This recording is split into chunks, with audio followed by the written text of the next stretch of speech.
Hello, it's the first day of spring. It's March 20th and welcome to my video blog. You know, it's such a beautiful day in the neighborhood, except for what's happening down the street over at Gaddafi's house. Yeah, Gaddafi. He's like that neighbor who, doesn't mow his lawn. You know, the neighbor who has 20 cars out on the property and only 2 of them work. Gaddafi, he's the one that the condo association has been trying to get rid of, even though he pays his dues on time. It's that stinky smell that comes from the unit and kind of upsets everyone. Yeah, he's the one who's sort of bringing down the property value. The one that people want the president to go in, or maybe some other global world leader to go in and do a little remodeling. Do a little clean house. Do a little something to help those revolutionaries out. Because they don't know how to use the artillery that they have, according to 60 Minutes. But maybe if we lend them a shovel, they can get some things done. I don't know. It's a crazy situation. As Gaddafi says one thing, but things seem to be quite different on the other hand. And nobody wants to come down on the wrong side of history, whatever that means. But as the situation continues to play out, we do know what's playing on his playlist.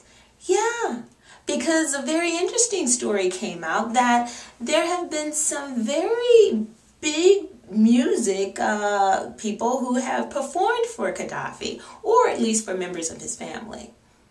And that we have supposedly Usher, supposedly Mariah Carey, supposedly 50 Cent, supposedly Beyonce, say it isn't so, have all performed for, if not Gaddafi, but members of his family. Now, some of the musicians have since come forward and said that, look, once they found out what the deal really was, they donated that money to charity because they wanted to have nothing to do with association with any of those things going on. But it's a very interesting case when you think about it, just in terms of who was invited. I mean, rap, pop, no rock, no country, no diversity on that iPod. Not at all. But somebody who is diversified is our president, and that he showed that he can multitask. He can run the country, and he can also do some basketball picks for March Madness. And that's exactly what he did when he showed up on ESPN, and he did his annual basketball picks. Yes. Now, while he's doing that, all the political analysts are out there trying to figure out who's going to run against the president come 2012. And they're all out there just oogling and googling like it's a baby taking its first steps. Yeah, that's how they're treating this whole thing. Will it be a girl? Will it be a boy? Oh, honey, what will we name it? Will it be a Palin? Will it be a Huckabee? Will it be a Newt? No one seems to know. And that their accuracy, in my opinion, seems to be about as clear point and as sharp as Stevie Wonder playing darts. That's how much credit I give the whole thing. But somebody who has come forward and is trying to make the whole Republican selection thing sort of interesting is that Donald Trump. Yes, Donald Trump is stepping away from Celebrity Apprentice to say that, hey, I'm seriously thinking about it. And I'm rich, and I'm seriously thinking about running. I'm so serious. Yeah, he even was so serious that he invited GMA to come down on his private plane and take a flight down as he gave his views on things that were happening in the world and explained that, yeah, if he were to run, he would do things differently, and gave his opinion about all kinds of stuff. From the birthers to the Tea Partiers. Oh, it was an interesting conversation.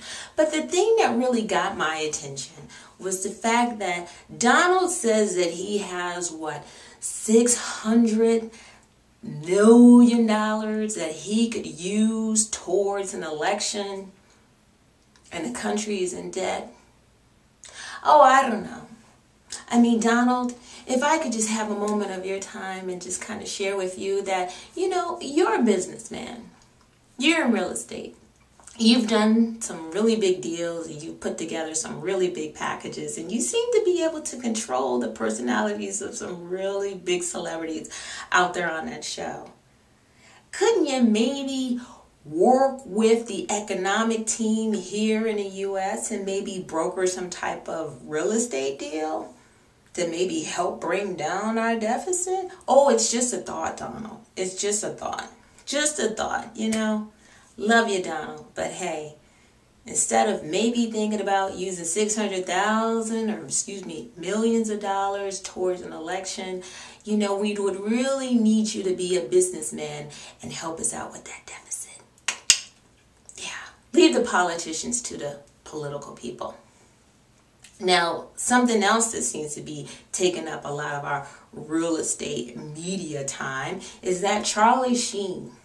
Yes, Charlie Sheen.